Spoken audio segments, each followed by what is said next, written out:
Hey, welcome to the Micheaux Mission. 2 men, 1 podcast. Every black film ever made. My name is Len, aka the Bat Tribble. And as always, I am joined by my partner. Hey, this is Vincent Williams. Tonight, ladies and gentlemen, we are continuing our dedication, our commemoration, our celebration of Afrofuturism, as well as black sci-fi in Octavia April. And tonight, Vincent has chosen for our review 2007's I Am Legend, starring Will Smith and Sam. And Sam. And Sam. Oh, whew, Sam. Oh, Sam. Oh, Sam. Oh, Sam. Alice Braga also shows up in this movie, but it's mostly... It really is. It's the Will Smith and Sam show. The Will and Sam show, ladies and gentlemen. Yeah. I Am Legend, our review A man tonight. And his dog. A man and his dog. Indeed. Indeed. That will be our review for tonight as we are streaming to you live from the Video Content Factory here in Manayunk to you on YouTube as well as on Facebook. Shout out to each and every one of you. Hello, hello, hello. Good evening, one and all. All right. Vincent. Yes, sir. I'm going to get right into it. Hit the ground running. Hit the ground running. You told me. I did tell you last week you're about to say. You told me that, Len, yes, I don't care what you are doing. If it is not Micheaux mission related, okay, your job in the next week is to turn on Netflix and watch Beef. Yes. That is what you told me to do. I did. And I followed your instructions to the letter. And I watched Beef from beginning to end. End to beginning. That's a solid piece of television. It is a solid piece of television. And what a difference a week makes that now it is mirrored in controversy. Is it really? Oh, yeah. Yes, it is because of one of the actors. Yeah, and it's such a shame. It is. That it's kind of tainted what really is an amazing piece of art. It dawned on me, having watched Beef, now that we've acknowledged the controversy, right? We've acknowledged there's a controversy, but it deals with the personal life of one of the actors, secondary actors, one of the secondary actors, not one of the leads. Right. The leads of this 10-episode series, Steven Yeun and Ali Wong. Which deals with the two of them coming together, being quote unquote smashed together in a bit of road rage. Yes. And all of the anger, furor, and hijinks that ensue right after that. Yes. It occurred to me, having watching these 10 episodes, that this show, in 10 episodes, roughly a little over 10 hours time, has done what it took an equally great series, such as Breaking Bad. But it took Breaking Bad 5 seasons of 13 episodes apiece to do what this show has done, distilled down beautifully in 10 crisp hours. It is amazing. It is an amazing exploration of modern life and sort of the existential dread that many of us face in this modern life. Yeah. And yeah, it really is. It really is. You told me that I had to watch this. I did. Before I actually got an opportunity to watch it, that was last Tuesday. You told me that. It's been a week. Before I actually got a chance to watch it, at least, and I'm not making this up, ladies and gentlemen, at least 5 other people told me, yo, you need to watch Beef. Well, again, it's that good. And I did. It really is like, well, it's that good. And I wish I had all of the fervor and for it, because we love some good art here on the Micheaux Mission. Well, you saying you Yeah, I have to say my balloon's been deflated a bit because of everything else around it and the response. In a lot of ways, and I really don't want to harp on this because this isn't really. It's never the crime; it's the cover up. Yeah. So it's like really the response to it has been so disappointing, and everyone has sort of gone radio silent, and they're attacking people who are talking about it, and there's been nothing from any of the principals or Netflix. So it's just been a little disappointing. Like, I have to say, it's still a great show, and it's funny because we haven't talked about it. We're so I'm glad you watched it. It's a great show. It's a great show, but I am a little, I know, Debbie Downer. Okay. Debbie Downer. Yeah, way downer. I know. Isn't it weird how of all of those recurring characters, Debbie Downer sort of still has that resonance from Saturday Night Live? Is that where Debbie Downer is from? You didn't know that? It was a Saturday Night Live. I thought it was Debbie Downer. Yeah. Who was Debbie Downer? I believe that was Rachel Dratch. Who's Rachel? Rachel Dratch. Rachel Dratch. Am I mispronouncing her name? I have no idea who you're saying. Rachel. Oh, Rachel. You would know her if you saw her. She was a cast member. She was a cast member of Saturday Night. She was during the Tina Fey years, so maybe the 90s. That's when Debbie Downer comes in? Yeah. Maybe the 90s, early 2000s. I thought the phrase Debbie Downer was a bigger thing. No, that was a Saturday Night Live bit. Boy, if only we had. And we are off and running. Farrell Blackwell is hitting us up in the chat, saying that he hasn't seen Beef yet. He did notice that it's an A24 production and wondering, is it typical A24 surrealistic, hyper-emotional exploration of suburbia Asian life? Yes and no and more. Debbie Downer, 2004. Rachel Dratch. Okay. Yeah. But he's also saying that Debbie Downer was around way before SNL. I'm seeing that on there as well. All right. I could have sworn, I thought Debbie Downer was already in the lexicon. And now I don't know the etymology of Debbie Downer. Saturday Night Live put a body to it. But Debbie Downer, it was in the zeitgeist. Yeah, it was in the spirit. It was the spirit of the wind. And then they embodied her. As one does. And with Rachel Dratch. They appropriated her. That's exactly from the ether. Well, I'm pretty sure. You think black people came up with Debbie Downer? We came up with everything else. We came up with it. So chances are that we came up with Debbie Downer. So you say Saturday Night Live kind of Pat Booned it? Yeah, they Pat Booned Debbie Downer. Pat Booned Debbie Downer. That sounds right. Wop bop baloo bop a wop bam boom. All right. So what else is going on? We got an email, Vincent. Okay. And what do we call our emails? Missives from missionaries. We got an email from Craig Amerson. What's up, Craig? Hello, Vince and Len. I recently watched F. Gary Gray's 1998 film, The Negotiator, for the first time. That is the film that stars Kevin Spacey and Samuel L. Jackson, right? Maybe? Yeah, I'm pretty sure it's them. I thought it was a so-so action film with good performances throughout, but I couldn't help but be reminded of another film that I think would make a compelling double feature with it. And this, you will probably maybe agree or not. Okay.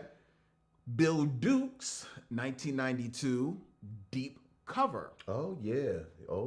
Both films were originally written for white leads until black directors were attached and changed the race of the main characters. While Duke rewrote his film's script, it seemed to me that Gray and Samuel L. Jackson basically just plugged right into a film that never intended to address race. Okay. But with Jackson as the quote-unquote man on the run protagonist against a mostly white police force, it injects the film with subtext that makes for an interesting watch. I was wondering what both of your thoughts were on the film and Mr. Samuel L. Jackson's wig. Sincerely, Craig Amerson. I know for a fact that I saw The Negotiator. I don't remember one thing about it. I don't remember much about it. I remember liking it. Okay. I'm fairly certain Samuel L. Jackson always has some interesting hair pieces. Yes. He's like Nick Cage in that way. Yeah. But knowing what we know now, chances are Kevin Spacey is sporting a piece of his own. Yes. In that film, so I'm not going to pick on Samuel L. Jackson. Right. I do remember that it was pretty like a good movie. I mean, right? you know, like Gary Gray fun. is solid. Yeah. Like that's a solid time at the movies. And I think that might be a good double feature with Deep Cover. Okay. Because they're both kind of like Deep Cover definitely has a little bit of a noir sense to it. Right. Maybe start with The Negotiator. Yeah, I would start and end with Deep Cover. Okay. Yeah, that's where I would go with that. I like it, Craig. Farrell Blackwell is asking, can we please get a segment intro for Mrs. from the Missives? So everybody wants their theme music. Look, we were talking right before the camera started. You know, my only notes to any addition or change to the show, Lynn does the vast majority of all of the technical stuff. I'm just, I got the Speed Racer jokes. So I literally just said this to Lynn 10 minutes ago. Is this going to make your job on that end harder or easier? And it's not going to make it crazy hard. Okay, then there you go. Try and come up with something. I'm for it as well. They're pointing out that Samuel L. Jackson was a redhead in The Negotiator. I kind of remember that from the trailers. Okay. But it now is bringing to mind, like, okay, is that the strangest thing that we've seen Samuel L. Jackson sport on his head?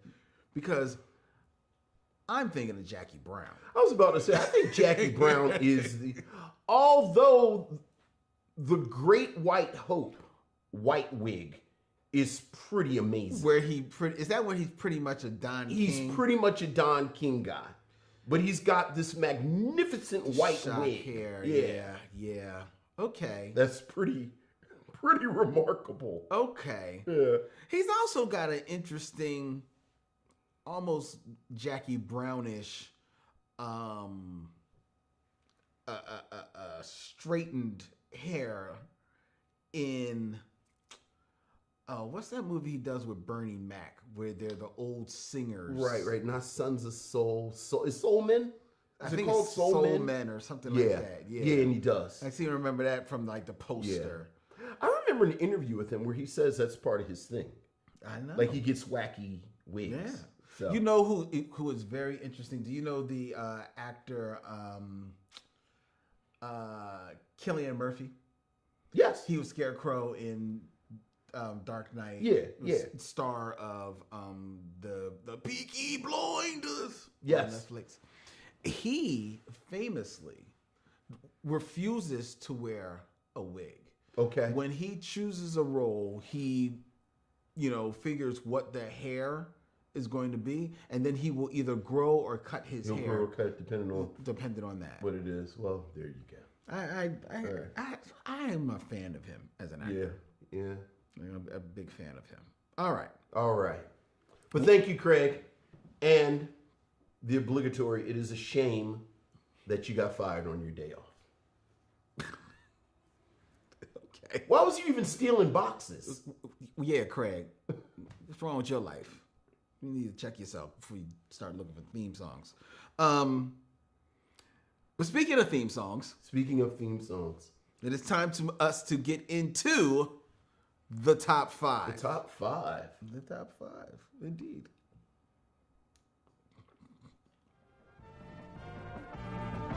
My top 5 is. My top 5 is. My top 5 is. My top 5 is. Top 5, ladies and gentlemen, where I come up with a list that Vince offers his scintillating commentary on. And usually the list is connected in some way to our movie that we are reviewing. It's a theme. It is a theme. It's a theme. Tonight we are reviewing I Am Legend. And in celebration of this film, which seems to anoint Will Smith as a legend before our eyes, in character as well as movie star. It is a whole deal happening. Yes. I wanted to point out 5 other black actors who, to me, they should be legend. They should be legend. They should be legend. You can argue whether or not they are legend or whether or not they indeed should be legend. I believe they should. So this is I Am a Legend. Wow, that's better than they should be legend. How you like that? How you like that? That and Speed Racer jokes. That's better. That's better. Why do they call it a mammoth car? Like they don't have the word for truck. You ever think about that? Like, it's the mammoth car. Even as a kid, I was like, isn't it just a truck? Do they not have the word truck in Japanese? This is so strange. That's a pretty deep cut, kids. That's a Speed Racer joke. That's a real deep cut. That's a real deep cut. Ask your grandfather. Right.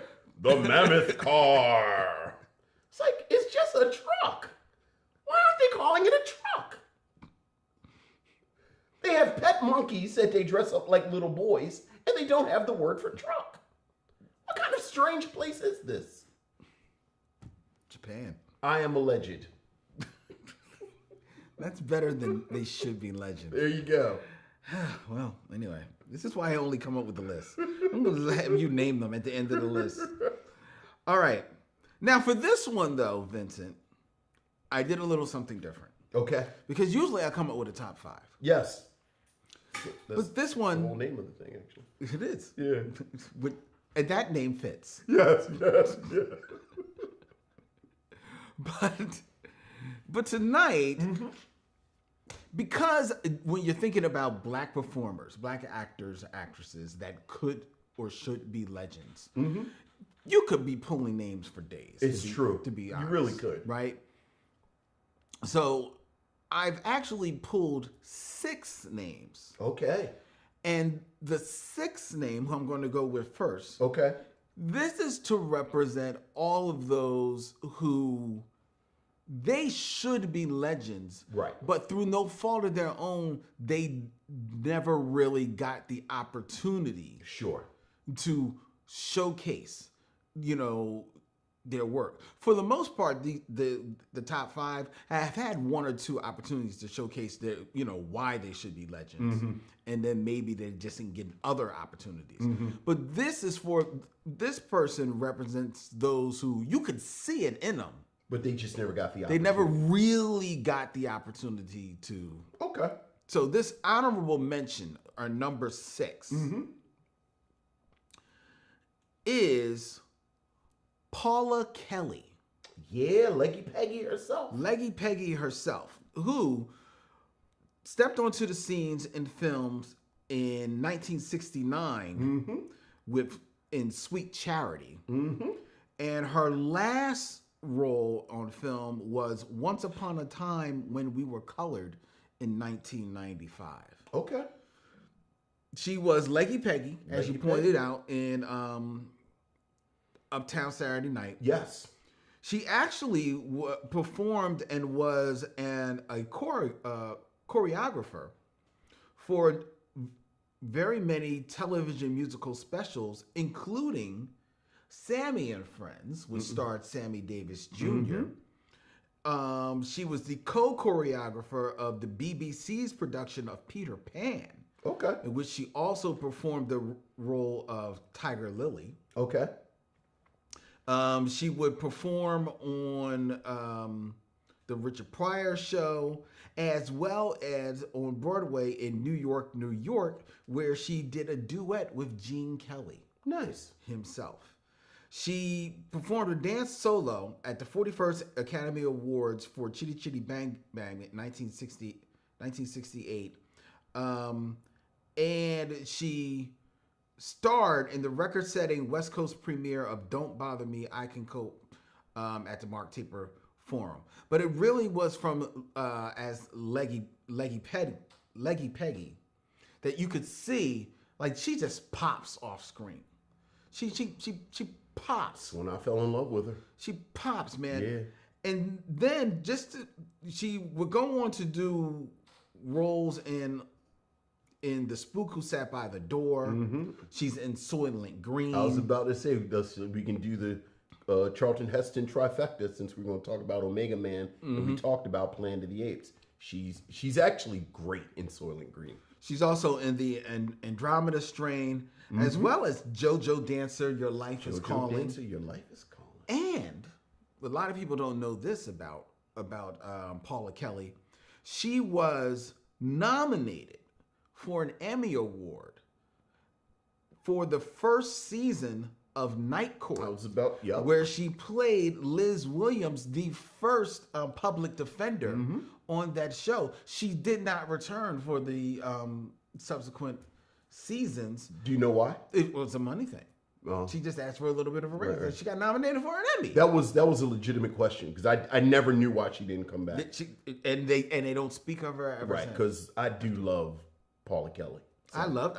So Paula I Kelly. absolutely agree with you. All right, so that was our number 6, and that was to represent all those everybody who never got the opportunities. Never got the opportunities. Yes. All right. So now we go to number 5. Number 5, who debuted on screen in 1988 in Beaches. Okay. And was last seen on screen in Christmas on the Square from 2020, and that would be one Jennifer Lewis. Oh yeah. Jennifer Lewis should be a legend. Yeah. She began her career appearing in Broadway musicals, working as a backup singer for Bette Midler, before appearing in Beaches and Sister Act in 1992. She would go on to play famously mothers thereafter in most of her films. What's Love Got to Do with It? Poetic Justice, The Preacher's Wife, The Brothers, The Cookout, Think Like a Man 2, The Wedding Ringer. She is known unofficially as the mother of Black Hollywood because of her many theatrical film and television roles. And she also voiced Madame Odie in The Princess and the Frog. That's right. Flo in the Cars series from Pixar. I didn't know that. I didn't know that either. I didn't know that either. And she also had film roles in Dead Presidents and Castaway. Yeah. Oh, look, come on, Jennifer Lewis, of course. I think it seems like the Ish universe is kind of drying up now, but I really was holding out for Lawrence Fishburne, Jennifer Lewis, oldish show. To finally give her the showcase, like a piece that's all hers. Yeah. And she has so much energy, man. Look, I'm absolutely over the moon with the Cheryl Lee Ralph renaissance that we're going through because of Abbott Elementary, but I really want Jennifer Lewis to get a role like that. I know. Where like the entire world figures out that this jewel has been sitting here this whole time. You know, the one of the best sliding door moments of doing our show was on our review of The Color Purple, where Denise James pointed out how, you know, she didn't really have a lot of time for Margaret Avery. Margaret Avery, right, as Suge in that movie, and she always wondered what that would look like if it was Jennifer Lewis. Right. And the second she said that, we all were like, "Oh, damn, you're right." Yeah, you're right. Much respect to Margaret Avery, but look, I just mentioned Cheryl Lee Ralph. I suspect that Claire Huxtable role. It was a fit because Shirley Ralph was up for that, and like she and Jack A were vying for roles at the same time. I think the 227 role was Shirley Ralph and Jack A. Really? I didn't know that. Well, Jack A talked about the fact that Shirley Ralph won the Emmy, the supporting actress Emmy, and the last person to win it was Jack A. Right. Off of 227. Right. And Jack A talked about the poetry of it because Shirley Ralph was up for that role. Oh, on interesting. 227. Wow. And I know, like the Claire Huxtable, and I don't know this for a fact, but I know the Claire Huxtable role, it was a couple of them up for it. I can see that. And you have to assume Jennifer Lewis was in the mix. Mm-hmm. So it really is, absolutely. Just and the day's not over. No, it's not. But yeah, no, it's I not. agree. I 100% agree. All right. Number 4. Number 4. I am alleged. I'm alleged. This is someone who we, The black two people, of us. No, black people. Oh, black people. We're speaking for us. We're speaking. We were the spokesman. After the last meeting, Lynn and I got the tap. Go ahead. We, black people, we see this person Right. definitely as a legend. Right. And that would be Louis Gossett Jr. Louis Gossett Jr. So you don't think obviously he hasn't gotten the acclaim he should have gotten. And that's what I mean. Okay. Louis Gossett Jr., who got his first appears on screen in A Raisin in the Sun. That's right. In 1961. He most recently appeared on screen in a film called 3 Months from 2022. He has, I think, 2 or 3 films that are in production for 2023.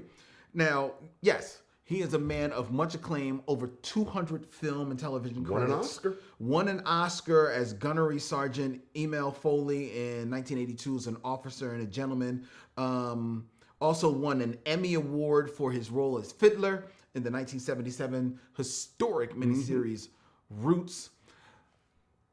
We, black people, definitively consider Louis Gossett Jr.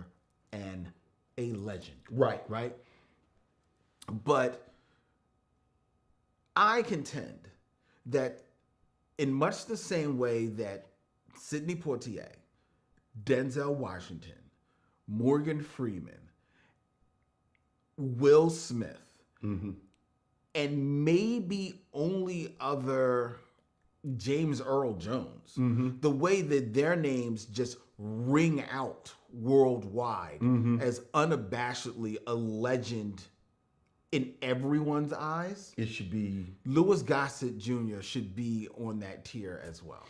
Yeah, and the bad thing is he was kind of positioned for it. Like you and I always talk about these waves of actors and how when these actors are on their waves, they basically suck all of the energy out. Like nobody can basically Make room for no one else. And it really is that period between Sidney Poitier, frankly. Howard Rawlins for like a couple of years before his personal demons. Yeah, he shot himself in the foot. And then you Denzel. So like that kind of period in the early 80s, Louis Gossett Jr. would have been great. I think, because here's the thing. Kind of like Paula Kelly, the roles just were not there. Because the thing when you notice it is that he and Morgan Freeman are kind of contemporaries. Absolutely. So they're coming up around that same time.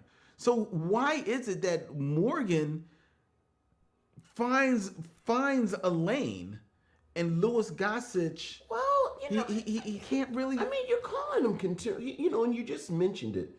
How he's in A Raisin in the Sun with Sidney Poitier. He plays beneath his one of her suitors. They're not that far apart in age. Him and Sidney. So in a lot of ways, he's more Sidney Poitier's contemporary. Okay, maybe. But you're right. You don't really start to see Louis Gossett as Louis Gossett until the 70s. Yeah, I mean, because it's not even like he got lost in the blaxploitation thing, because he's not in a lot of those films. He's not at all. You know? He's on the episode of Good Times as Florida's cousin. Did he, was it television? I don't know, because... Did he get lost in the television cycle? Well, you know, it's... I don't seem to remember him turning up that much on TV. I mean, he's here and there. He's hit and miss. Yeah. He's on episodes hit and miss. I actually think he was on Good Times twice. I can see that. I think because remember, he was Florida's cousin, and I think he's a recurring character because I think he plays it again. Right. Then he's on Roots, as you point out. Mm-hmm. He gets the Academy Award for an officer and a gentleman. Right. And then he does Enemy Mine. I was about to say Farrell Blackwell, which quietly has been on my short list. Enemy Mine. For Octavia April for like 3 years now. Mm-hmm. And then he makes like 9 Iron Eagle movies. Yeah. Remember he's like, it's like Iron Eagle 37. Because he basically becomes when Jason Patrick leaves. Right. He's the connective tissue. He kind of goes. Yeah, that's right. It's like, damn. That's right. The Iron Eagle checks must be great. Why is Louis Gossett still making Iron Eagle movies? Because we ain't seeing them. Well, you know what? Direct-to-video hits. Right. Yeah. Like, you're making off-brand Top Gun. Like, Iron Eagle was the most off-brand Top Gun knockoff. Mm-hmm. And then it just kept making them. Wasn't it a knockoff? Did it come out after Top Gun? It 100% came out after Top Gun. Did it? It was absolutely the military plane porn that was coming out. Okay, maybe. All right. I'm in the service and I fly planes. I'm really heterosexual. And I have guns. Okay. Number three. This is someone that we have talked about. Okay. Here on the mission. And that would be? I don't know if we ever given them the title of legend. Okay. That they should have been a legend. All right. This is me. All right. I'm with you so far. First appeared on screen in 1986. Okay. In Little Shop of Horrors. Most recently appeared on screen in The J-Team from 2021. This would be Tisha Campbell Martin. Tisha Campbell Martin. Now I will contend. Tisha Campbell Martin. Tisha Campbell has had a good career. She's had a lot of bites of the apple. Well, I disagree. Okay. She's had a good career, but the bulk of her career, of Tisha Campbell's career, the fruits of her career that you think of are her probably as a wife. Yeah, that's as a true. wife. The girlfriend. The girlfriend of Martin. Martin's that's girlfriend. True. You're right. Damon Wayans' wife. Yeah. Or part of an ensemble in a few films. Yeah, you're right. You know, stealing scenes in Boomerang. Yeah. From Eddie Murphy. Yeah. Which is, you know, first of all, she's a multi-talented, absolutely, actor, singer, performer, comedian. Yeah. And it has long been my contention that, you know, Hollywood missed the boat to develop a property around her, whether it be a film, whether or not it be a television show. I would have loved to see Tisha Campbell as the lead in Baps, as good as Halle Berry is. I think Tisha Campbell would have killed it. I think Tisha Campbell easily could have done almost, I'm sorry to say, almost any of Whoopi Goldberg's comedic films. Well, I mean, she could have done any of them. That bar is really low. Okay, fair enough. Yeah. But I mean, I could have seen her in Sister Act. I could have seen her kill Sister Act. You know what I mean? But you first have to give her the opportunity to raise her stature like that. Sure. And I think if you do, Tisha Campbell should be our Lucy. Black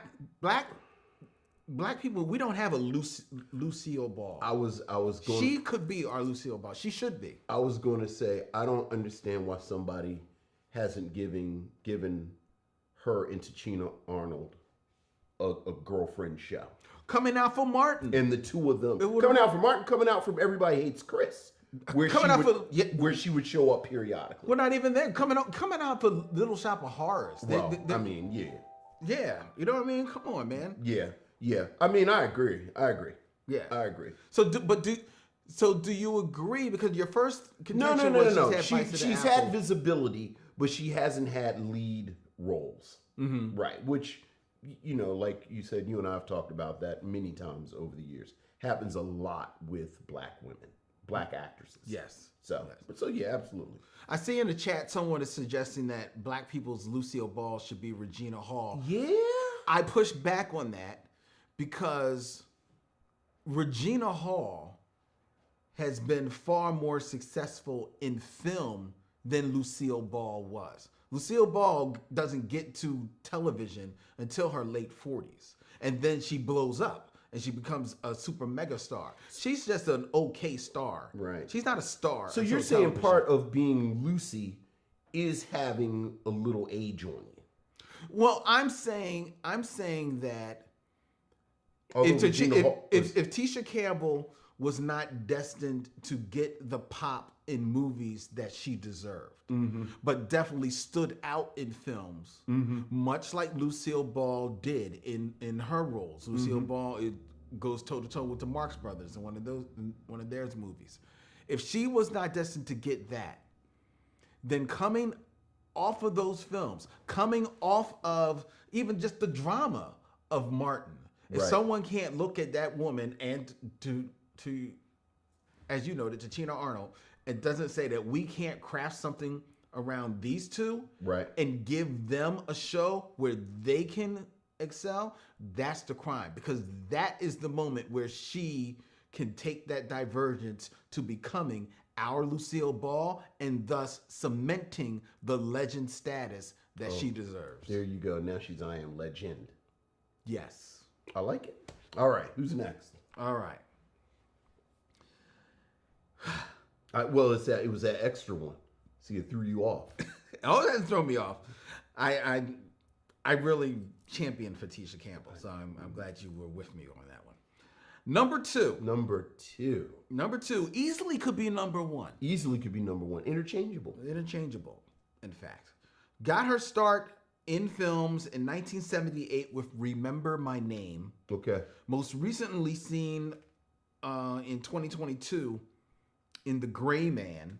Okay. Known for portraying strong-willed and dignified roles on stage as well as screen, and has received 4 Emmy Awards, a Golden Globe Award, 3 Screen Actors Guild Awards, as well as nominations for an Academy Award and 2 Grammy Awards. And in fact, in 2020, the New York Times ranked her number 17 of the 25 greatest actors of the 21st century. Oh, this sounds pretty legendary. It sounds legendary to black people. Yeah. But the world, I contend, has not bestowed legend status onto Alfre Woodard. Yeah. I don't know if I agree with you. I think her name rings out. No, it doesn't. Not the world. Black people, yes. No, you just listed a billion awards that she's gotten. That's not us. You're right. I've listed all of those names. And I've listed all of her accolades. Yet I contend that if you go to the average white person, even the average white quote-unquote movie fan, and said Alfre Woodard, they can't picture her. They would then say, see the picture. They just think everybody looks alike. I think they know the name. I think they 100% know the name. They've I will heard the grant name. you, if you put a picture of Alfre Woodard, CCH Pounder, and Viola Davis, they might have trouble like doing the matchup. No, But I think they know the name. I think they know. I think they can point to Viola Davis, Ooh, you have a lot of faith in people. depending on her hair choice. She Okay. makes interesting hair choices too. I do think that they know Viola Davis. If for nothing else, they know her. Oh, that's Amanda Waller. You know, so they. Yeah. See, your nerd stuff is showing right now. And don't nobody know her from Suicide Squad. Okay, maybe. But okay, go ahead. Alfre Woodard. But I don't think that they would know Alfre Woodard. Okay. I think the name that you think rings out, because I argue how strong Viola Davis rings out, but it rings. It definitely rings. Sure. CCH Pounder, we know ain't ringing out. Right. But the name that rings out when they think of Black legendary actresses It's of course Angela Bassett. it's Angela Bassett, Right. Viola Davis, and Alfre Woodard. Is everybody else behind them? It's right. Yeah. And Alfre Woodard should be singing, quiet as kept. Alfre Woodard should probably ring out even more than Angela, just on those accolades alone. Yeah. More than Angela or Viola. Yeah. But I don't think the world considers her the legend that it should. Yeah, and I would say she has the opposite problem of Louis Gossett. I think any kind of A-list role that would propel her to that, Angela Bassett or Viola Davis is getting it. Right. So she got to sit over there for all the people who have good careers but not legendary careers because of Denzel Washington over the past 30, 40 years at this point. But I would contend that her, like you said, her career, she's already a legend. Hey, I'm never going to fight you but so hard about giving these people more shine. All right. Let's see, bring him like, I don't know, Todd Bridges or something. Well, that's our time. He was on Fish. He was on the backdoor pilot of Grady. He did 50 commercials. He was on Different Strokes. And then he was on Everybody Hates Chris. That may be his entire filmography. Is it a filmography if it's your television? I think it's still considered filmography. I may have just named Todd Bridges' entire filmography. Well, you're missing the reality TV. Yeah, I am. I am indeed. It fattens up a little bit when you throw in the reality TV. But no, number one. He got his start in 1976 in Find the Lady. Okay. Most recently seen on screen in The Harder They Fall from 2021. Oh, okay. Recipient of such accolades as the NAACP Image Award, Satellite Award, and has received nominations for a Drama Desk, Helen Hayes, Tony, Critics' Choice, and 3 Screen Actors Guild Awards. Okay. And I contend should definitely be considered a legend, even though we have bestowed legend status upon him. And that would be? Delroy Lindo. Yeah. Speaking of these shows, did you watch Unprisoned? No, I didn't. It's good. Really? And he's great. Oh, I didn't know he was in that. Yeah, he plays the father. Oh, okay. He plays the father who has gotten out of prison. Oh, no. That's the show with him and Kerry Washington. I've seen a couple episodes of that. Yeah, it is cool. That is good. He's great. That is good. In that. Yes. Yeah. He is a guy. Oh, yeah. He's one role away. He's one role away. I mean, how long he got to be working? The man's 70 years old. Look, I'm going to go back to Cheryl Lee Ralph. Cheryl Lee Ralph has been an absolute treasure since Dreamgirls, which is like, what, 81? Mm-hmm. She was a treasure on Moesha, and no one really noticed it. Like, she's there. Now, she's been on Abbott Elementary for a year and a half. Suddenly, the whole world realizes that Cheryl Lee Ralph is a magnificent force. One role. I mean, but Delroy Lindo has been in Malcolm X, Yes. Crooklyn, Yes. Clockers. Yes. He is the absolute only reason to watch The Five Bloods. Oh, that's not true, but go ahead.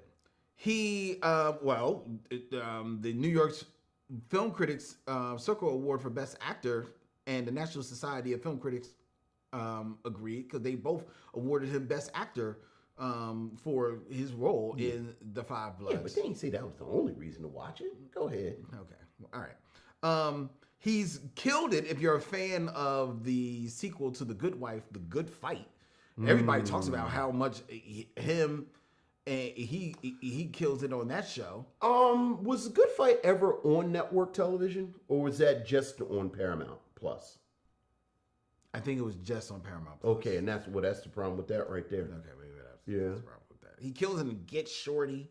Yeah, well, yeah. I mean, you're talking about one roll away. Come on, man. West Indian Archie alone. I'm not going to fight you over Delroy Lindo, but again, West Indian Archie is a supporting character in the first 45 minutes of a 3-hour movie that, Malcolm X is on that list of things that people say they saw, but quietly they didn't actually see it. Why you say that? Oh, people lie all the time. What do you People think? lie all the time. Yeah, but people lie about Malcolm X. They 100% lie about Malcolm X. Why? Because they were supposed to have seen it and then they didn't see it, and now it's 2023. Why didn't they see it? They It was just too long. It was too long. They weren't in the frame of mind. They to weren't in watch the it. frame of mind, and now they're grown and there are PTA meetings and barbecues and whatevers, and oh yes, and he was so good at Malcolm X, and then they stand over there and they freeze for like 2 seconds and they go, yeah, he was good in Malcolm X. Does anyone need any more punch? Wow. You know what? I can't be the only person who notices this. People lie about stuff they've seen and or read all the time. You know what other movie? And I love catching them in my own mind. Like, I never call people out, but I hear like, oh yeah, he didn't read that. You know what other movie is like that? It's a whole list of them, but go ahead. A whole list of them. But I can think of two. Go ahead. Selma Yes. and A Wrinkle in Time. Yes. No, not A Wrinkle in Time. Really? Yeah, I don't think A Wrinkle in Time people aren't shamed into. You didn't see A Wrinkle in Time. Okay. Now Selma, absolutely right. Which is why I always start with, I haven't seen Selma. Yeah. Like, because it seems like I should have. Mm-hmm. But hey. Or especially when you're doing something like what we do. Right. They feel like it seems like if you just sat there and spent 45 minutes talking about the logistics of Jackie Chan and Cannonball Run 2. Clearly you've seen Selma. It's true. That's true. That's very true. Like, you just sat there and talked about how they had to film his scenes separately. You just talked about Jackie Chan and Cannonball Run 2. Clearly you've seen Selma. But I haven't. I can't say. But I haven't. Selma. Yeah, I haven't. Can't say. Haven't seen it. I know. You feel bad. Just haven't seen it. Just gotta fess up to Look. it. I definitely agree with you. You know what? I didn't think Malcolm X was on Omar that list. Dorsey. The first or second time we were talking to Omar Dorsey, and I don't think this is talking out of school, but he talked about his relationship on set with Oprah Winfrey. Right. And he's just telling anecdotes about it. I mean, my God, it's Oprah Winfrey. Like if you get a chance to meet Oprah Winfrey, so he's talking about basically what a lovely person she is. Right. And I remember thinking, oh shit, I didn't know Omar Dorsey was in Selma. That's a true story. That is a 100% true story that happened on this show. Omar was talking about Oprah. Oh, she's great. She's down to earth, blah, blah, blah. And I remember I was sitting nodding my head and going, I did not know Omar was in Selma. Because I haven't seen it. No disrespect to Selma. None. Everybody, look, I'm well on record. I love Ava DuVernay. I love I just haven't seen it. We will. Right. So I do think there are a list of things, and I do think Malcolm X is one of those things. But I 100% agree with you with Delroy Lindo. That he should. That he should be a legend. There you go. And he is not a legend. And he is not. Yeah, now I don't like it. I'm a legend. I don't like that. That's a bad one. Boo. Boo. The worm has turned. Feel better about my choice now. All right. All right. That's our top 5, ladies and gentlemen. And we call that the top 5. Oh my God. Deborah Battle's talking about it's the people who lie about seeing Boys in the Hood. That's another one. I think all of those 90s movies. Oh, okay. Some like people say they saw them, and then when you talk to them and you hear them, it's like you didn't actually see it. I would have not called Boys in the Hood as one of those, but I don't want to go down this rabbit hole too far. We referenced Friday when we said to Craig, how'd you get fired on your day off and you were stealing boxes? I think more people quote Friday. Now I can agree with that. Actually watched Friday. I can see that. Mm-hmm. I can see that because so much of Friday has become part of It's just the lexicon. Right, and I think a lot of people feel like they did see it. Yeah, because you kind of know all these little bits from it. Yeah. So that's fair enough. All right, fair enough. Okay, all right. It is time now, ladies and gentlemen, for what is more commonly known as the Game of Kings.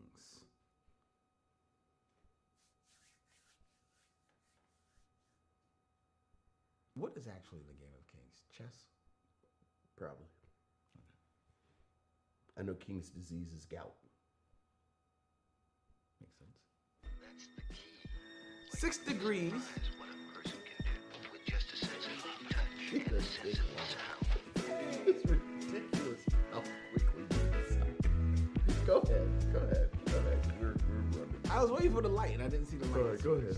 So I don't know if they're looking to see me or hear me. There you go. 6 Degrees of D'Urville Martin, ladies and gentlemen, where I come up with 2 actors who Vince will attempt in 6 films or less to connect to D'Urville Martin, the hardest working man in Black Hollywood in the 1970s. An actual legend. Yes. Mm-hmm. And in keeping with our theme and connecting this to our film that we will be reviewing, Okay. I Am Legend, starring Will Smith. Vincent, I have 2 other famous Smiths. 2 famous Smiths. Yes. Okay. This is going to be hard. Okay. Well, let's dive right in. Who's the first Smith? Number 1. Number 1. In 6 films or less. 6 films or less. Connect D'Urville Martin. D'Urville Martin. 2. 2. Dame Maggie Smith. Dame Maggie Smith.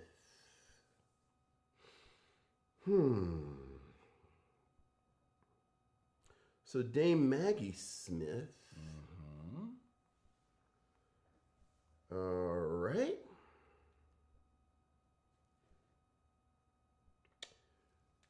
She is, of course, in the Downton Abbey movie. She is. Which you didn't see. She is also in. Okay, so she's not in those Harry Potter movies. And she is what am I looking at her in? I don't know, Vincent. What are you looking at her in? Dame Maggie Smith. Dame Maggie Smith. Isn't she in something interesting in the 70s? Is she in something interesting in the 70s? She's in quite a few things in the 70s. Why am I looking at her young? She is in a film that I think you may have seen in the 70s. She's in more than a few films that I think you've seen in the 70s. One, I'm certain you saw. Dame Maggie Smith in the 70s would have been in. Trying to think about her age. Yeah, well, I mean, she probably would have been in her 40s or 50s in the 70s. Probably 40s. So in the 70s, what would a 40-year-old English woman be in the 70s? I would have watched. You don't have to go that far back. What was she in recently? Besides Downton Abbey. Her most recent role was besides Downton Abbey. She was in. She did a voice. She was in A Boy Called Christmas in 2021. But I know you didn't see that. Right. But she did a voice of Lady Blueberry in Sherlock Gnomes. Yeah, that's not helpful at all. I see her being put upon because of some nonsense going on. She's like in a school. That's why I went to Harry Potter. What was she doing that it was some nonsense going on? That's one of the movies I'm pretty sure you saw.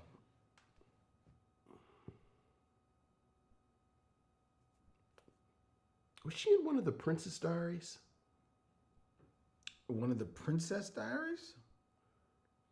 Let's see. Was she? Like, I know Julie Andrew. I am not seeing. And you sure she's not? I'm sure. Are you sure she's not in a Harry Potter movie? I didn't say she was or wasn't. She's in a Harry Potter movie, isn't she? I didn't say she was or wasn't. I'm asking you. Yeah, she's in Harry Potter, right? Yes. All right. So, all right. She's in like all the Harry Potter movies. Yeah. All right. So, Derville Martin is in. All right. Derville Martin is in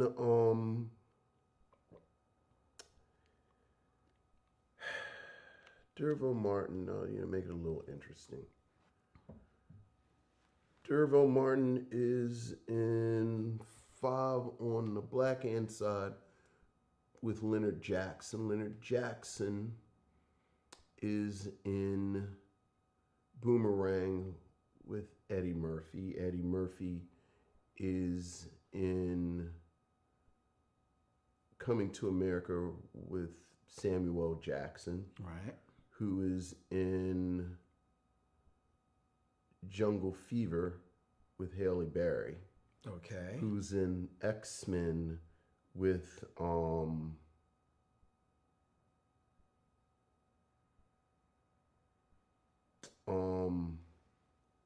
what's Magneto's name? Ian McKellen. Ian McKellen.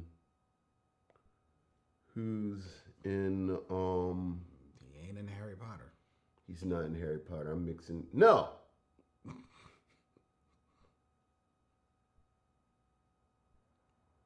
Wait, who plays what's his name? Dumbledore. Yeah. That is oh God, what's his name? Michael something. Yeah. All right. I won't go there. It ain't who you're thinking. Ain't who I'm thinking. So who all is in them Harry Potter movies? Because like I said, she's in all of them. It is actually sad. I mean, I guess it's not really sad. I've not seen those movies in so long. The Harry Potter movies? Yeah. Yeah, that's not sad. Yeah. So I'm just trying to go. Oh, okay. There you go. I'm gonna go a shorter path though. Okay.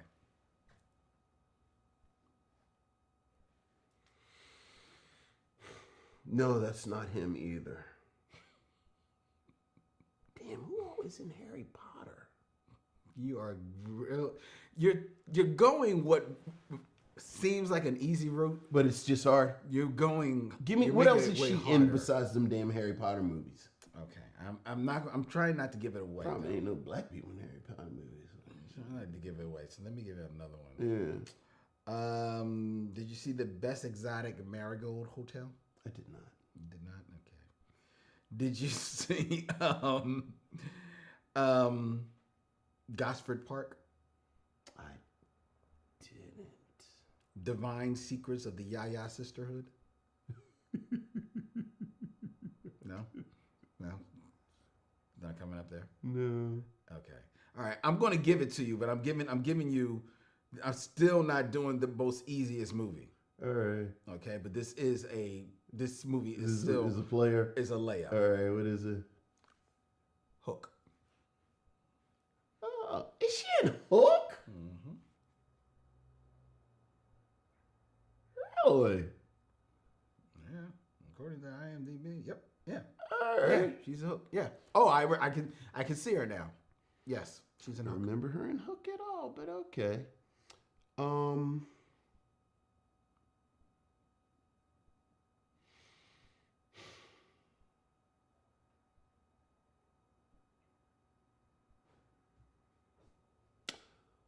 D'Urville Martin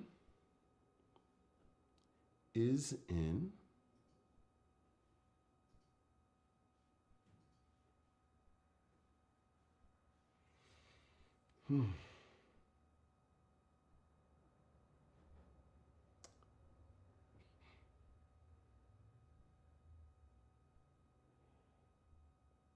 Shit, I'm blanking on Robin Williams movies. Really? That's good. All right, then don't go Robin. Go the other star. Who, Dustin Hoffman? Yeah. Dustin Hoffman? Is it Dustin Hoffman? Okay. Or the third star. Who else? Tinkerbell. Oh, I have no idea who played Tinkerbell. Oh, you don't? Who played Tinkerbell? Julia Roberts. Julia. All right, well, yeah, just go ahead because this thing. Let's get this over with. Yeah. D'Urville Martin, Dick Anthony Williams, Denzel Washington, Julia Roberts. Hook. Yeah. Okay, so you got there. Yeah. You got there. Yeah, that was ugly. That was pretty. That was ugly. That was You not had good. to edit that up. No, we're not. Yeah. We're gonna leave that there, dog. So what was she in that would have been super easy? Sister Act. Fuck, she's in Sister Act. Of course she's in. I was like, I see her. Like, why do I see her so judgy?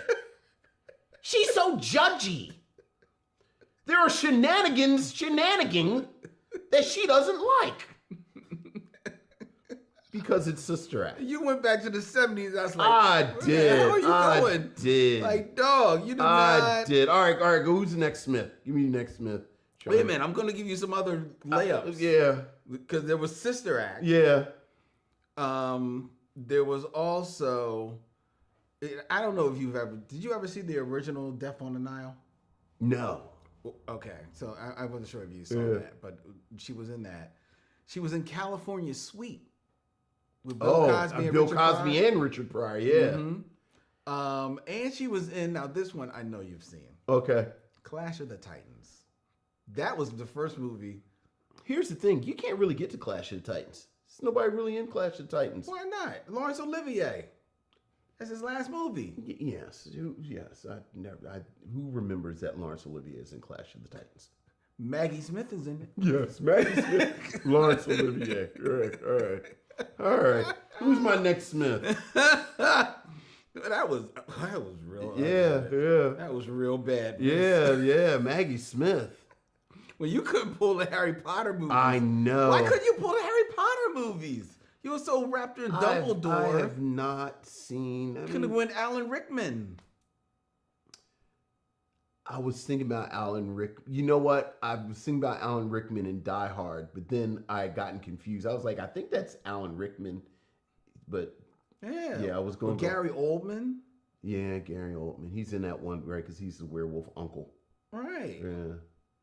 All right, go ahead. You know what it is. On the way home, I'll think of 30. Yeah. That's what happened. Give it again. Give it again. All right, come on. Give me the next Smith. Let's Next go. week we're doing. Give me the next Smith so we can go ahead and put this dog to sleep. Like I almost don't want to do this one because this one is harder. Just tell me who it is. We'll work through it. In 6 films or less. Just give me the name. In 15 Just minutes or give less. me the name. Matt Smith. Oh, Doctor Who? Mm-hmm. It's you should be able to do it. I What is Matt Smith in? he's been in movies. What was the last movie he was in? Well, I'll tell you. I think this maybe gives it away. Though. Yes, what is it? He was in Morbius. How is he in Morbius? Acting. Oh, for God's sake. All right, fine. Derville Martin. Did you see Morbius? No, of course I didn't. See Morbius. But Matt Smith is in Morbius. Jesus. Do you know who's in Morbius? Yeah, well, I noticed one person's in Morbius because I was just so happy he got a check. You know, I'm fascinated by this career he stitched together. See, and that was the person. I know exactly who you're going to. You know exactly who I'm going to. Because apparently Matt Smith was in Morbius with Tyrese.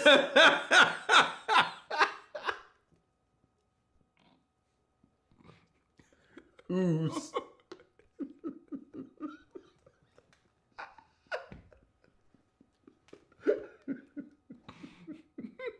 That's terrible, but it's true.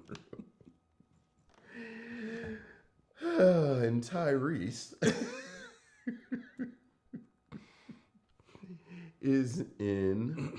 Who should be a legend?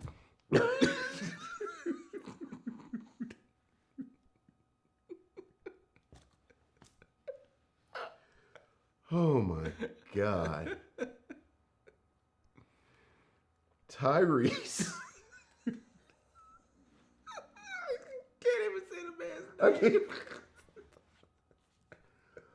Oh my goodness. Now I gotta get this from Tyrese to Derville Martin.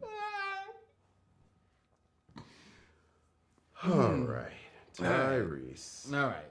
You can do it. You can do it, I Vince. know I can. I know I can because Tyrese is in Baby Boy with Taraji P. Henson. Yes, he is. Taraji is in. I'm gonna get from Taraji is in.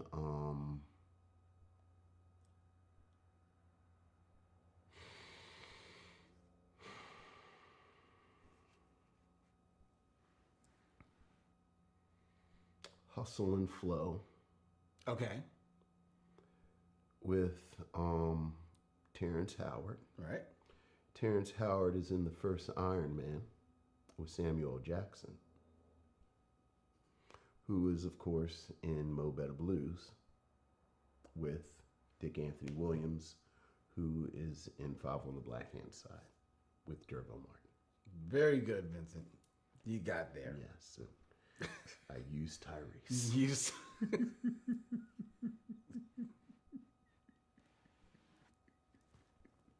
Yeah, I saw a clip from Morris. I was like, is that Tyrese? Mm-hmm. Tyrese told his agent, I want to be in a Marvel movie. And his agent said, all right. okay? All right. This ain't a Marvel movie. Sure it is. There it is. Right there. It's just right Marvel there. movie. Right there. All right. Marvel. All right, ladies and gentlemen. All right. There you have it. Oh, God. Oh, that was epic. Yes. That was so much fun. Yes. All right. All right. Now it's time for our review of I Am Legend. But first, it's time for trailer talk. Which we are going to skip. I just want to just run one thing by you. Hurry up. It's late. Okay. Yeah, so. It's not my fault. No, yeah, right. I mean, I picked. You don't know the actors in Harry Right, Potter. Maggie Smith and yeah, come on. Sister act. Yes, come on, hurry up. Hurry up. You know what I saw this weekend? What? Renfield. You like it? Oh, God. It's silly. It's a silly movie. All right. It's really silly, really but it's gory as hell. Okay. And Nicolas Cage as Dracula is having a ball. I'm almost positive that if the film does pretty well, they're going to give it a spinoff with him. Well, the film did not do well. Okay, then I guess not. The film, I think, just made $8 million. All right, well, I'll do a double feature of that and The Vampire's Kiss. Because if my theater is any judge, it made. Nobody was in it. There was 7 people in the theater on a Sunday afternoon. Okay. 5 of them were older than me. Okay. All right. This does not go. Well, I'll watch it on television in the next 2 weeks then. Tomorrow. Tomorrow. All right. Oh, that's too bad because it looked fun. Yeah, I mean it's stupid fun, Okay. and he's having a ball. I just think that overall it doesn't 100% gel. Okay. Aquafina, I think, is wasted in it, Okay. and I like Aquafina, but I think she's wasted in it. But yeah, there's Renfield, All right. ladies and gentlemen. All right. There's my review. All right. I Am Legend, a 2007 American post-apocalyptic action thriller. Loosely based on the 1954 novel of the same name by Richard Matheson, directed by Francis Lawrence from a screenplay by Akiva Goldsman, the film stars Will Smith as U.S. Army virologist Robert Neville. It is set in New York City after a virus, which was originally created to cure cancer, has wiped out most of mankind, leaving Neville as the last human in New York other than nocturnal mutants. This is the third feature film adaptation of Matheson's novel following 1964's The Last Man on Earth and 1971's seminal The Omega Man with Charlton Heston. And it is Vincent's selection for this stop in Octavia, April, here on the Micheaux Mission. Vincent, what say you of I Am Legend? Well, as you said, this is the third film based on Richard Matheson's 1954 novel of the same name. And I have had a frustrating relationship with the film adaptations of this novel. The novel, Richard Matheson, real interesting guy. If you're into science fiction, and one of these names that really rings out in that science fiction world. Wrote for the Twilight Zone, wrote some pretty famous episodes of the Twilight Zone, including Terror at 20,000 Feet, the William Shatner episode. The famous Steven Spielberg television film, Duel, is based on his short story. He wrote the script to The Incredible Shrinking Man. Like, really one of these meat and potatoes classic sci-fi writers. One of the pillars. One of the pillars of science fiction, really. And that's just a very abbreviated list of what he has written. As you mentioned, he writes this novel, 1954's I Am Legend. And the plot is, it follows Robert Neville, who is the last man on Earth that has been overrun with vampires.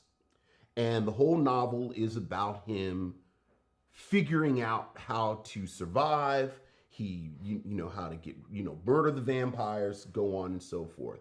After a series of plot events in the novel, we come to find out, after he is captured, that the vampires are actually intelligent and they have begun to create a new society.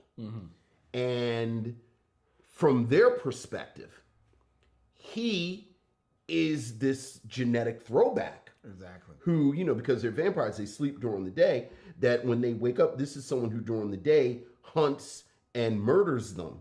And the last twist in the novel is you realize that this rugged individualist, this sort of post-apocalyptic rugged man is the monster. Right. And he says that henceforth, he will be the boogeyman, basically, that this new society will talk about, and that I am legend. And it's a wonderful twist. I've talked about this a bit with the writers in the Planet of the Apes series. Richard Matheson, World War II combat vet, killed Nazis. So, very progressive, sort of forward thinking. The book is a great rumination on prejudice and how you have to understand the point of view of the other person. So on all of this, great little twist, everything. Gets optioned by Hollywood, and Hollywood, in true Hollywood fashion, ignores all of that and says we just gonna make movies about dudes fighting monsters. Yeah, right. And well, in '64, they're looking for like horror stuff. Right. Well, '64, as you mentioned, Last Man on Earth, stars Vincent Price as this Neville character, and it's very hard. Actually, although it comes out in '64, it has a '50s feel to it. It's a little campy. Maybe it's just Vincent Price. Yeah. Just the presence of Vincent Price.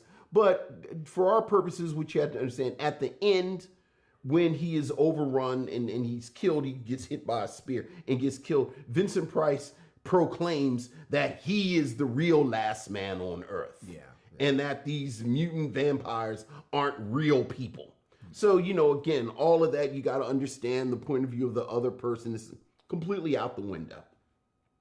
1971, as you mentioned, the most famous version of this story up until this film comes out, The Omega Man. Charlton Heston and Charlton Heston is in full 70s Charlton Heston mode. Yes, he is. Always makes me laugh because I think when Charlton Heston turned 29, he just turned into like this middle-aged white guy. Yes. Who looks like a shop teacher. But he's like in full action mode. Like it's action Charlton Heston. It's action figure Charlton. It's action figure Charlton Heston. As I said, I think these 3 films he makes, Planet of the Apes, Soylent Green, Omega Man, if you really want to know the id and the anxiety that white America was facing during this Vietnam civil rights Watergate period, it's all in these films. Yeah. Because the mutants or vampires for this film are a cult of mutants made up of suspiciously young people, where they all refer to each other as brother and my brother, and it's like black dudes with afros and white people with long hair, and it really is the last white man on earth versus soul brothers and hippies. Yes, it is. Very much. Also ends and he dies heroically, and there's a hope that the people, the remnant of humanity, can fight off these monsters. So again, this whole thing about the perspective of others, completely gone. I'm always a fan of this. I'm always keeping an eye on I Am Legend. This is a film that has always been in development. So as time went on and it was in development and people were talking about it, and I kind of kept an eye on it, but I never had any real hopes for it because it's like Arnold Schwarzenegger is attached to it at some point. I'm pretty sure Tom Cruise is floating around with, you kind of see where they're going. And when they land on Will Smith, I still did not have many high hopes because this is after Independence Day. This is after Men in Black. Yep. And it's funny, you and I were talking about a month ago about Marlon Wayans' television special, where Marlon Wayans' last special, talking about everything with Will Smith and Chris Rock and Jada Pinkett. And he joked about how much white people loved Will Smith. And said, white people love Will Smith so much, he's the only black man that could save the world in movies. So Will Smith playing this Neville character, you got the sense, okay, where they're doing it again. And if you look at the advertising, if you look at the all of the media around I Am Legend, it's very much Will Smith action hero mode. Yes. It's these beautiful pictures of him, and he's got like this wonderful rifle, and he's got the fatigues on, and he's got a dog, and it really is one man versus the monsters. Yes. And the film starts in that mode. Like it's this beautiful beautiful opening scene where Will Smith, and it's this decimated, desolate New York landscape. And he's in a muscle car, and he's got a dog, and they're chasing deer because it's like 3 years after this apocalypse has happened. Right. So everything is all grown up. And I wrote in my notes, this is the most masculine alpha male moment I've ever seen on film, to the point where when he sees the buck he's going to shoot, the only reason he doesn't get the buck is because a lion gets it. Yeah, gets there first. And it's I think it's a well-crafted scene. It's like it's a nice popcorny movie, and you feel like you're going to settle in for this is a popcorny, nice film. You get your big soda, you got your popcorn. Will Smith versus something against a green screen. Right. But then the film starts doing something kind of interesting, where first the mutants, the Dark Seekers, as they're called in this version, come out at night. Will Smith, as you says, is in the military, and he's very much a military man. An alarm goes off. Will Smith goes home, locks up the house he's in, hides in the tub with the dog. Right. Cradled, looking very vulnerable, almost like a baby. Yes. While you hear these cries outside. And it's this very vulnerable shot of him. Mm-hmm. And then as the film goes on, you get these cracks in the armor where you start to see what it is like for him to be by himself. Mm-hmm. And what he's gone through. You learn that he watched his family die in front of him. We mentioned something happens where there's a scare where the dog runs into a building. Yeah. And there's this wonderful tight shot on Smith's face where he knows he can't go in there, but then he does go in there. And it's a beautiful sequence where he's scared. And that's when you start to realize that this is 2007. This is a post 9/11 movie. So that, much like, and I just mentioned Tom Cruise, I think about this with War of the Worlds, where you have this sort of alpha male action hero. Mm-hmm. But now that they're making these big bombastic things informed by 9/11, you get a bit of acknowledgement of the trauma that goes with surviving these big events. The film goes on. The dog dies. Sam dies. But slowly but surely, this Neville character is cracking up. And you realize this is a deeply disturbed man. And as someone who knows the novel, you start to think, are they really gonna deal with this Neville character? Because like you say, he's a virologist. He's experimenting, trying to find a cure. But part of the cure is he's doing the protocols. He does animal trials, gets through the animal trials. He experiments on the Dark Seekers, these mutated humans. Right. And it is very much a scene in a lab, and he traps them and takes them in the basement and does all this stuff. Eventually, you get another survivor. And in my favorite scene in the movie, you realize that this person that you've been with for an hour at this point, just how damaged and broken he is when other people are there. Right. And there's a burst of I won't say violence, but there's a burst of where he breaks a plate and then in my mind, there's another disturbing moment where the little boy, there's a woman and a little boy, and the little boy is watching Shrek.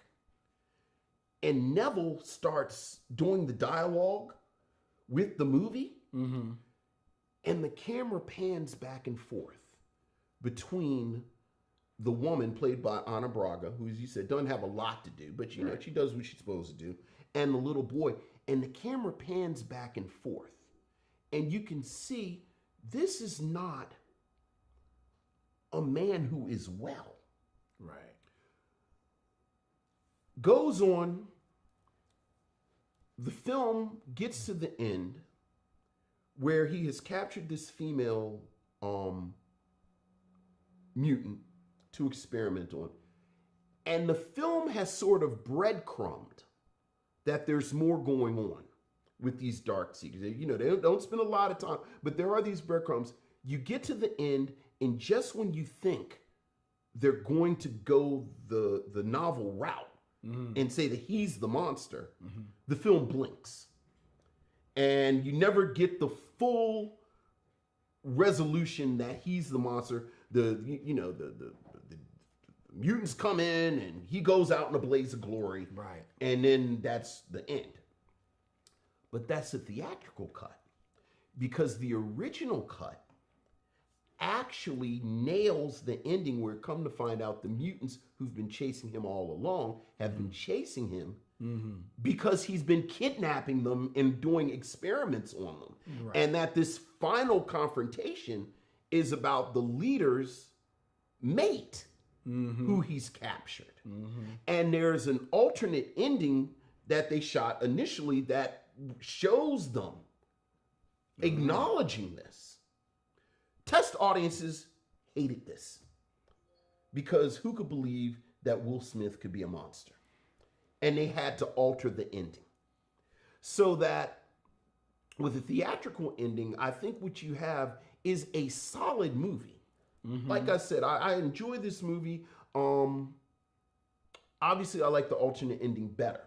But I think the theatrical ending, you know, solid action movie on a scale of 1 to Men in Black or Independence Day. I give this a 7-8.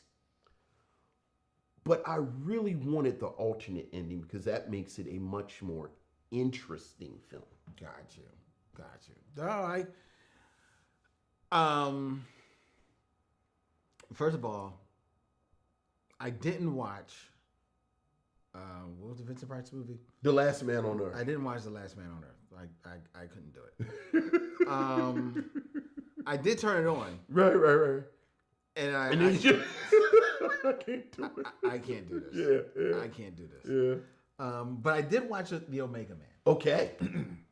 Enough to, and I watched the whole thing, but in the midst of watching it, I remembered, I have seen this. Of course you have. And you're right. Charlton Heston is big brick chin, straight, action figure, G.I. Joe, Charlton Heston. And that movie's a look. I know you love it. That movie's a trip. That movie's a whole trip. I mean, if it wasn't for Rosalind Cash showing up in that film, I'd have been like, I gotta go. I'm sorry, I gotta go. He's just annoying me. He's totally annoying me. Like, he was all by himself. It's like, thank God. Will somebody just shoot him? Like God, somebody kill him. He's just annoying. So I watched it, all right? So I did that part of my homework for this week. But then I watched I Am Legend again, and I remember enjoying this movie. And I remember being taken in by the set designs, as you said, how they stage New York, this post-apocalyptic New York. What I didn't remember, though, that this movie basically starts off the same way for people who think that the beginning of HBO The Last of Us is so novel. It was right here in I Am Legend. Look. Starts off the same way, giving you like it was a virus. Yeah. And this is why this virus that we're introducing will work to cure cancer. Right. And 3 years and when you put it that way, it's a virus to cure cancer. Well, everybody's going to go for it, right? Because cancer is one of the biggest killer of men there is, right? But then 3 years later, it's all hell. But it's a beautiful movie. And I remember being taken in immediately by Will Smith and his performance in this isolation. Will Smith being forced for the first time to really just rely on his acting. I contend that is actually the case, even though there are people who heralded even by this time his performances in Ali, his performances in I think he had done Pursuit of Happiness before this as well. But he's bouncing off people there, and I think he's okay, but I think he's acting there. Here, I bought that Will Smith was Robert Neville in this place, dealing with these circumstances, dealing, as you learn, with some very, very heartfelt feelings of guilt in regards to how his family is lost. And then that is just magnified by his, seemingly failure in doing his part to save the world. It's funny you bring up the whole, Will Smith is the only black guy who could save the world. And like this movie is all about him failing to save the world, right? And struggling to cope with that and all of that entails. And I was taken in by that. I really enjoyed it. And like outside of the Omega Man, this is not the first film that we have seen where somebody is the last man on Earth. Right. Yeah. But it's decidedly the first one where I really, really felt it. I think I felt it a little bit.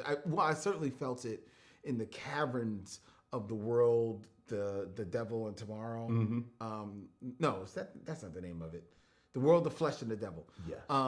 But in this one, I totally did feel that isolation as he's roaming through the streets of New York, and only having Sam, his faithful dog, to bounce off of.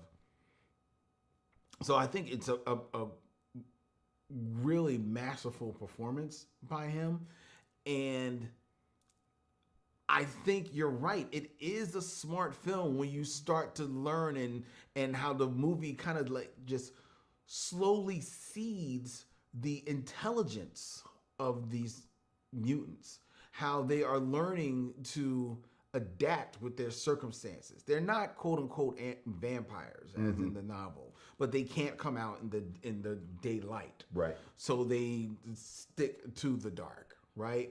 But they are taking they have the leader of them has taken note of how Will Smith is capturing them. So he figures a way to set his own trap to catch Will Smith because Neville is the enemy.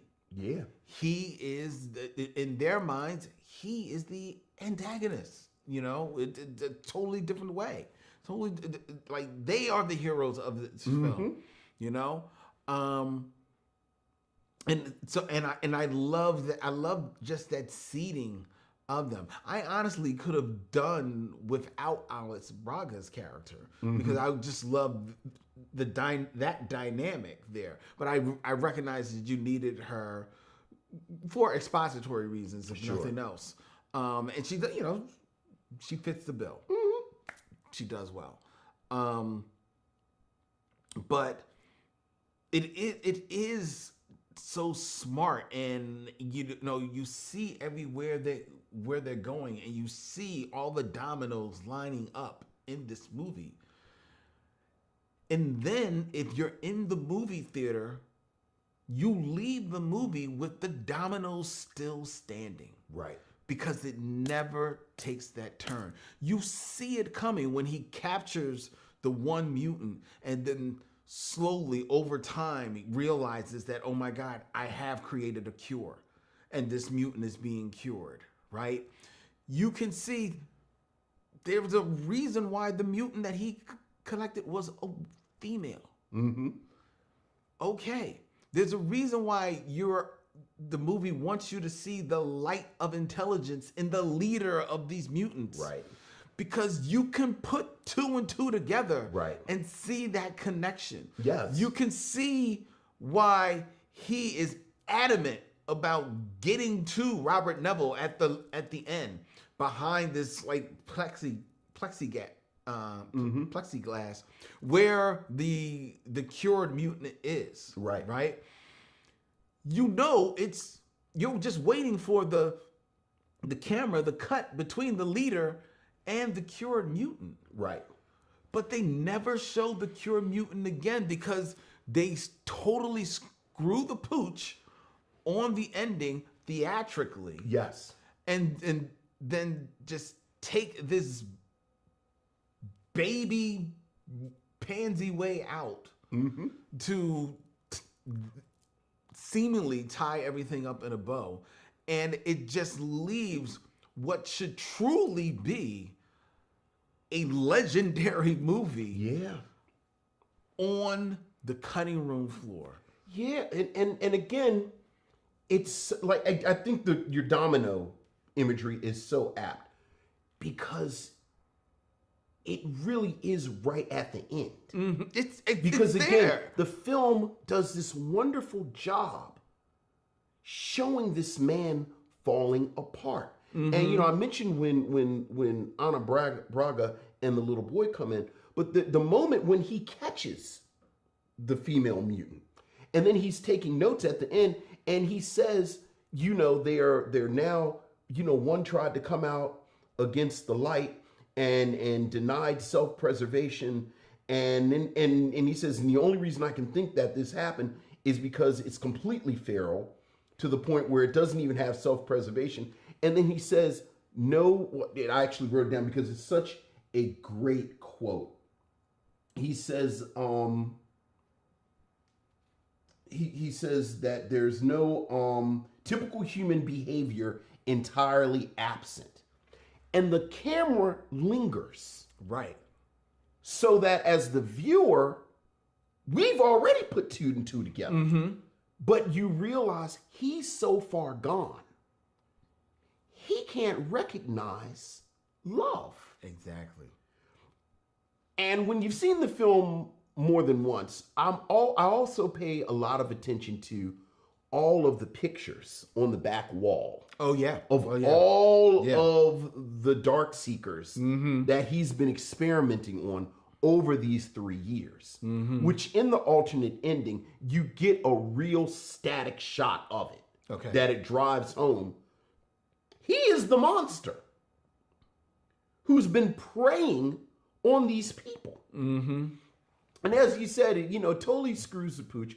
I think the wonderful thing that has happened in the years since 2009 is that anyone who's a fan of this movie talks about the much better alternate ending. Right. To the point where part of the reason that I wanted to talk about it this month is that it was announced Michael B. Jordan is putting together a sequel to this film, I Am Legend 2, where Will Smith is supposed to return as Robert Neville because they're now retconning it and saying that the alternate ending, which film, after he gives the female Dark Seeker back to its mate, he leaves with them to this fabled compound and thus lives.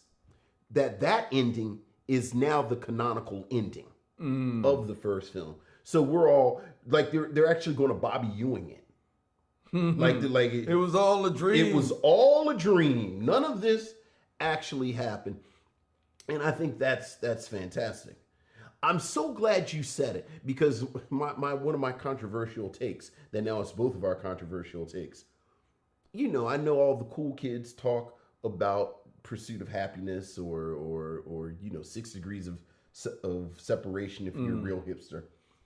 I also think this is Will Smith's best performance. I do too. I do. I think Will Smith, I think Will Smith is generally a solid actor, but his charisma is what has carried him. He is acting in this film. This is Will Smith, the actor. And I will, I haven't seen King Richard, but I will take this over Ali Oh, yeah. And everything that, you know, all that Oscar bait he was doing for the past 10 years. I think this is the seminal Will Smith performance. I've seen King Richard, and he's good in King Richard, but he ain't this. Yeah. He is 100% excellent in this movie. And there's it's interesting because it almost is Will Smith. The role is almost Will Smith because Will Smith doesn't become like the big action star in movies until Independence Day. Right. Which is, for all the Will Smithness of it, is an ensemble movie. Sure. Right? He just stands out. Right? And in this film, he is just this doctor, you know, who's trying to find a cure for everybody. Almost like, you know, just part of the pack, part of one, part of many, right? But then through circumstances has to become, you know, Jack man, you know, right. You know, you got to doing the pull-ups and the whole nine. And that's who Will Smith becomes in the wake of Independence Day. Right. Right? And then after he becomes super megastar, he has a couple of tumbles. He loses his way a little bit. Wild Wild West happens. And then after that, a couple other films happen. And then he's just, give me a reason, trying to find himself. He's searching out for Oscars.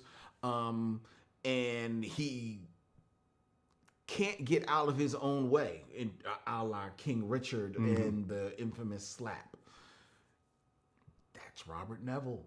Robert Neville is good. He's lost it. He's lost his way. He can't see what is right there in front of his face. He can't see love right there, right? He's scared to go in the dark, knowingly scared to go in the dark. Going there, but he's scared as hell. And that's a powerful scene, because when he has to chase Sam in the dark and he goes partway through the dark and he's ready to turn around, it's like, Sam, I gotta go. I gotta go, Sam. I gotta go. But he does still continue to find it. That's powerful. Yeah. And that's what Will Smith never got to, or hasn't gotten to yet. Right. You know, but Robert Neville got there in I Am Legend. It's all there in I Am Legend. You don't see a lot from him. His name doesn't really ring out. But I thought that Francis Lawrence, The director, did a great job doing it. Yeah, he's not even a name I know. I know. Like, because the other thing I forgot, this film is 140 minutes. It's a tight film. Yes. It's a tight film. And not 140 minutes. It's an hour and 40 minutes. Hour and 40 minutes. Yeah, this is under 2 hours. Yeah. And it is tight. But as tight as it is, it does have moments. It takes its time. It is. Like when he goes down to the lab and you're seeing him work through the trials and like all the animals. That's a pretty lengthy scene to kind of set up you've set up his whole home situation. Right. And now you're setting up his lab situation. They don't cut any corners there. Yeah. You know? Yeah. So as tight as it is, it still breathes. Yeah. You know? It's really a good film that it's a shame theatrically for all the gymnastics that Michael B. Jordan might be doing if they are able to get that off the ground.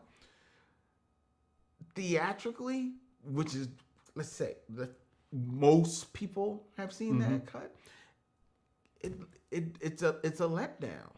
It really is a letdown, and I wonder if that is the difference between, if that's the reason why this movie maybe isn't the standout in his filmography that it deserves to be, or just even the standout in science fiction. Look, I think talking about Will Smith getting in the way of Will Smith, the irony is now that there is a bit of tarnish on the armor, I think the public would be more receptive to this. Like they talk about, like there was a very visceral backlash to the original ending because people really could not wrap their heads around Will Smith playing this morally dubious, damaged character. Yeah. And, bring in another Texan I talk about. I think that's also part of the reason that when we talk about Tom Cruise, War of the Worlds doesn't come up. Because I think Tom Cruise did a similar thing where, again, you have these two marquee players and they make these very post 9/11 films portraying these two men grappling with trauma. And I don't think the public really wanted to see Will Smith or Tom Cruise doing that. Like, this is not who we see them as. And, I think as time has gone on and think, again, but even with the slap, what I'm hoping is that, frankly, they re-release this. With the alternate original ending, now that the sequel is looks like it's really moving. But I would think they'd have to. You would think they have to? Yeah. I mean, I would hope so. The blessing and the curse is I think this is a film that has been kind of lost a little bit. I know, that's the same. Like people don't really talk when you talk about Will Smith's filmography, even his popcorn filmography, it doesn't come up. But not even just Will Smith. Like I said, I think for the genre of science fiction, post-apocalyptic films, like this is a movie that should be a standout. Maybe in post-apocalyptic, I understand why it doesn't ring out as loudly because more people associate those type of films with more horror tinge elements, and this is not horror. Right. There's thrills. Right. There's some oh my God moments, but it's not horror. But it still deserves to sit on the mantelpiece alongside the great films. I 100% agree with you. Like I think about But I think the reason why it doesn't is because of the ending. The ending. I think the ending really flattens the film. Yeah. It really flattens it. And as I said, and I think even with that ending, it is a solid popcorn film. But I do think that if I have 2 hours and I'm going to watch an early aughts Will Smith kind of mindless popcorn film, you're not going to go to this before Men in Black or Independence Day or you're going back to the 90s now. Right. Well, just that, a Will. Hey, let's your kid asked you about Jaden's dad, and let me throw something on and let me show you who he really is. Yeah. But like you said, I think the original ending elevates it. So now you talk about it in the same way as a modern classic, like Minority Report, or even depending on what conversations people are having, The Matrix, like these kind of thoughtful science fiction conversations. I was thinking about The Martian. Or The Martian, yeah. So would you recommend that people see I Am Legend? You know what? Again, even with the theatrical ending, I do recommend it. But I even more strongly recommend, and this is something that we don't do that often because, the alternate ending is just that. Like, we got to go with what's in the film.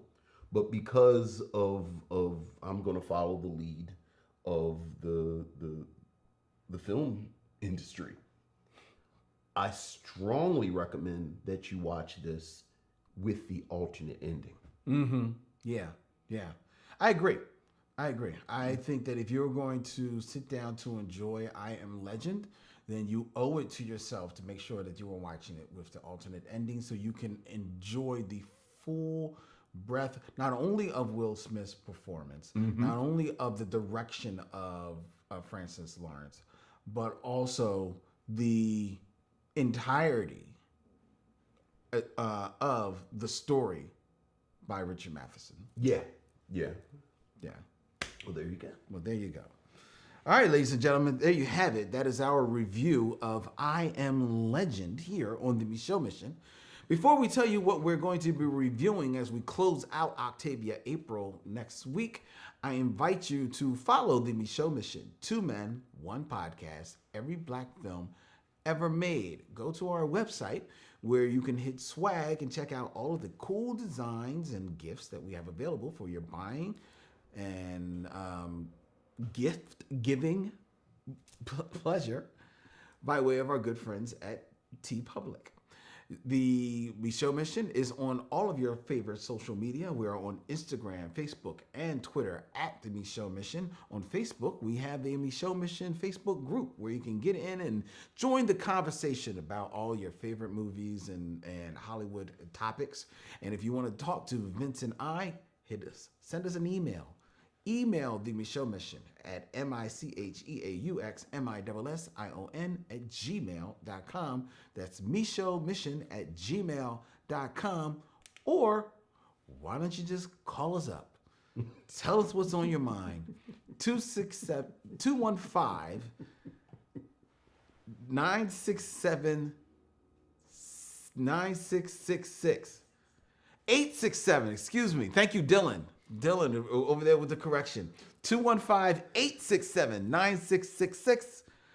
Call Vince and Len and tell us what's on your mind. If you don't, I'm going to give you a question next month for you to answer. All right? And I'm looking at you, Deborah Battle.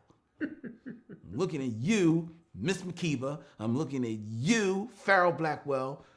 If you don't call us, I'm putting out a question, and I want y'all to answer.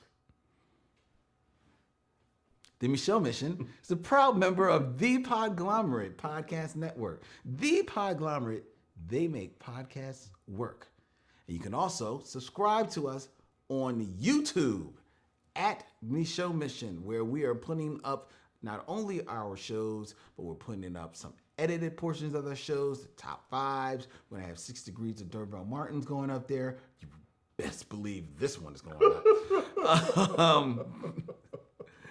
And a whole lot more fun. Go to YouTube and subscribe, become a follower so you can know when we're going to go live. And we have new videos available for you that are filmed right here in the Video Content Factory, Philadelphia's premier podcast studio.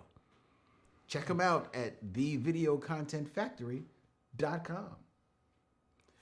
Next week, ladies and gentlemen, here on the Micheaux Mission, it is my turn, and I have a treat for you. Last week, we were in the 70s with Space is the Place. Yes, we were.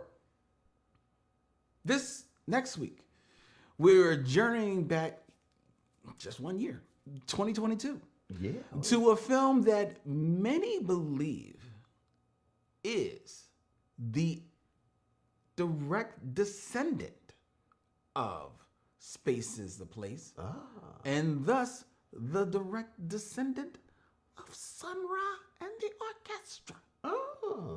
And that would be our selection, Neptune Frost. Ooh. That's just the name of it. I know. Looking forward to this. Next week, here, right here on the Micheaux Mission. Until then, he's Vincent, I'm Len, and in parting, we say, We'll see you when it's time to meet again.